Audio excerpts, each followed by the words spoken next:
দেখো এই প্রশ্নটিতে কি বলেছে, 5টি ক্রমিক সংখ্যার সমষ্টি 360 হলে বড় সংখ্যাটি কত হবে, এটা চেয়েছে আমাদের অঙ্ক। তাহলে কিভাবে করবে, দেখো যেহেতু 5টি সংখ্যা আর সমষ্টি বলেছে 360, তাহলে আমরা মধ্য সংখ্যাটা বের করব। 360কে 5 দিয়ে ভাগ করে কত আসছে দেখো, 5 দিয়ে যদি আমরা এটাকে ভাগ করি, 5 5 7 35, দেন 1 আসছে, 5 দোকানে 10, তাহলে 72।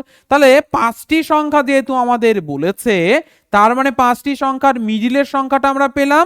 মিডিলের সংখ্যাটি হচ্ছে কত, এটা মানে 72।